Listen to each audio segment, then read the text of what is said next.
Greetings, everyone. I am Pete Pardo from Sea of Tranquility. Welcome to day number 3 of 31 can't miss albums that somehow the world missed out on. Thanks for joining us each and every day this month as we look at these underrated albums, underrated, overlooked, underappreciated albums that by all appearances, by all counts, these should have been really big albums for these artists and bands. But for whatever reason, it just never happened. Record label didn't back it. Radio didn't push any of it. Maybe MTV didn't push any of it. People didn't buy it. Magazines didn't publish lots of articles about these albums. Whatever the reason, or maybe these albums came out at a time where the style of music was out of fashion, or maybe just there's no real reason. Just people just didn't buy into the concept of these albums. But they are significant albums that should have had a lot more success than they did.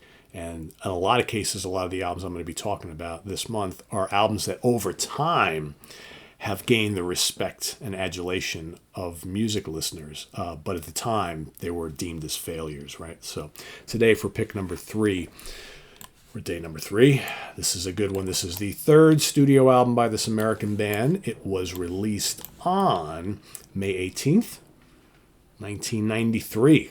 So coming up on its anniversary there, right? 32 years coming up.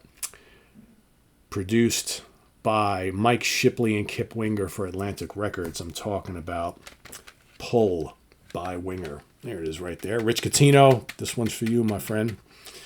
This follows their debut album, which came out, what year was that? 1987, 1988, something like that. And In the Heart of the Young, their second album, which was 1990. Those are very different albums from this one. You know, we know that the first 2 Winger albums, pretty commercial, accessible, hard rock and metal, right? Some call it hair metal, glam metal. I don't know if they ever, other than kind of the look a little bit, I never felt it. Maybe they're that big hit single, 17, their first song was kind of fell into that category. But I always thought Winger were a little bit different than some of those other bands. And I do like those first 2 albums, but they're very different from this. This is a turn in a different direction. Got some darker songs on here. Still some fairly commercial stuff on here, but it sounds like more serious Winger, less kind of party rock Winger. There's loads of great guitar work, amazing vocals from Kip Winger. The songwriting is really good. You've got some songs that are very serious in tone from a lyrical perspective based on the stuff going on in politics and in the world and whatnot. It's a very, very grown-up album for Winger. I think. And there's a reason why all these years later, a lot of fans cite this as perhaps their best album. But at the time, like I said, 1993, grunge, alternative, hip-hop, all that kind of stuff, that's what's in the mainstream. Hard rock and metal, not so much maybe, right? Although a lot of people call grunge hard rock and metal, right? An offshoot of that, which I would agree with. But there's a big difference if you listen to this album and you listen to like a Nirvana or a Soundgarden album, right? So let's talk about the members of the band. Of course, we've got Kip Winger on vocals, bass, acoustic guitar, keyboards. The great Reb Beach on guitars and backing vocals. Rod Morgenstein, amazing drummer, also doing backup vocals, right? So kind of down to a 3-piece on this particular record. Right. So what do we have on here? So it starts off with 3 very approachable songs. And one of them was a minor hit on the radio here in the States. Minor. Probably should have been bigger. But Blind Revolution Mad starts off a very moody song. At least that's how it starts off. And then it picks up the pace a little bit around the midway point. Very up-tempo. But again, very, very much serious in tone based on the lyrics, right? And you got Down Incognito, which was the minor hit for them. That's a really fun, catchy song. I could do away with the harmonica at the beginning, but otherwise, I think Down Incognito's got a great chorus. Kip's vocals on this album are outstanding. Spell I'm Under is really good. Again, that's another kind of moody, atmospheric, but very hook-laden piece with a great chorus and just a lot of emotion in the song. I would have pushed Spell I'm Under as a single, and some of Spell I'm Under almost sounds like Def Leppard's circa like Pyromania a little bit to me. Maybe it's kind of mainly the chorus, but I really like that a lot. You got the heavy In My Veins, The crunchy Junkyard Dog, right? It's got a lot of groove to that one. I like that one a lot. You got Lucky One, the Lucky One, In for the Kill. And then the back half is really good also. This album starts off really great and it ends really great. You got No Man's Land, terrific. Again, I really like serious, more progressive thinking. And I'm not talking about prog rock Winger, but they're definitely trying to do arrangements that are a little bit more complex, bringing a lot of mood and atmosphere to the music, but still trying to retain that melodic quality. And, Mr. Beach, just killing it with the guitar riffs and solos. Just great, great song. Also, Like a Ritual is just absolutely terrific.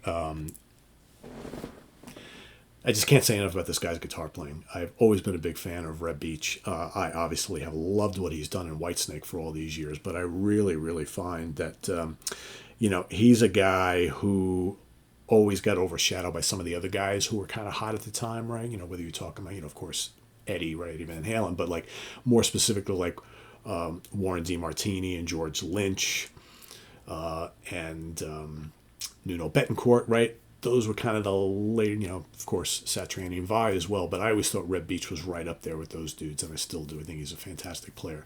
And then the last track is really great too. And I normally don't like when bands end an album on a softie, but Who's the One is this haunting, like, so it's one of the longest tracks on the album too, like acoustic, very serious tone about all the wars that were going on at the time. Remember, this is 1993, right? And fantastic vocal performance from Kip Winger on it. Mostly acoustic based, but like I said, very serious tone. It's not like a sappy ballad. It's not like they were trying to get like they're more than words, right? However, the song is very accessible, but it's serious at the same time, and it's not sugar-coated. It's not sappy. It's not, nothing like that. And I think it really works at the back half of this album, because the album starts like Blind Revolution Mad, and that's also very serious and kind of mellow at the beginning. It picks up the pace. It becomes like quite a rocker later on in the song. But I think the album starts and kind of ends with this very bleak, serious tone, and I think really, really works. So, I mean, this album there should have been singles all over this thing. I think absolutely Spell 'Em Under should have been a single. I would have even pushed Who's the One, even though it is darker, but still it's very accessible. The vocals are outstanding. It probably would have connected with people on an emotional level based on everything that was going on in the world at the time in 1993. And then Blind Revolution Man is fun. Then you could pick one of the other fun songs, like No Man's Land and so on and so forth. So yeah, really, really great album. That again, this barely made the Billboard Top 100. It peaked to number 83, and also charted in Japan, because this style of music was still very popular in Japan, but the rest of the world kind of ignored this. Like I said, nothing on it was really overly pushed on radio at all. Down Incognito released as a single that didn't do all that well. I think it made it like top 20 on the mainstream rock charts, the Billboard charts here in the States. I don't know exactly how much that means, right? But yeah, the rest of the world just didn't.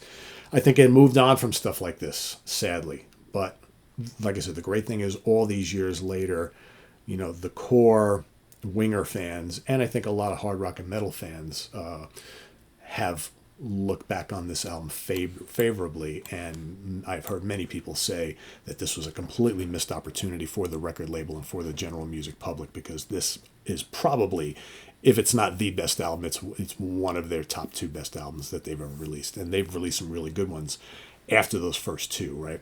Which I think the first 2 were fine for what they are. I really like them a lot, actually. But I would prefer Pull any day over the first 2.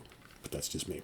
So that's my pick for today. Let us know what you think of Pull by Winger down in the comments below. I know Rich Catino is going to like this one. Like I said, he's a big fan. In fact, Rich Catino and Craig Kaminsky went to see Winger last night down were they in Jersey or Pennsylvania? Somewhere down there. I think they were in Pennsylvania. So curious to hear what those guys thought of the show. So that's my wrap up for today. Visit us on the web at www.seaoftranquility.org. We're on Facebook. We're on YouTube all together all the damn time. Please subscribe if you haven't already and click on that notification bell so you get alerted of all of our content as a post. And please do hit the like button before you leave. Also down below we get the links to our Ko-Fi page for channel donations, our merch page, our Cameo page, and the Sea of Tranquility membership options all down there. Thank you, everybody. Greatly appreciate it for those who do support the channel in that fashion. And we'll see you soon here with more stuff. Don't forget, we've got the UK Connection coming up in just a few short hours. We've got 2 Ranking the Album shows tomorrow, Icon and Coney Hatch. Don't miss those. And, of course, the Hudson Valley Squares are back on Monday, taking a look at the great underground metal label of the 80s, Combat Records. You know, you had a couple of these underground labels, right? You had Combat, Noise, and Metal Blade. We've already done a Metal Blade show. We got Combat for you coming next. So that's going to be happening on Monday. Till then, I'm Pete Pardo. Thanks for watching, everybody. Take care. Bye-bye.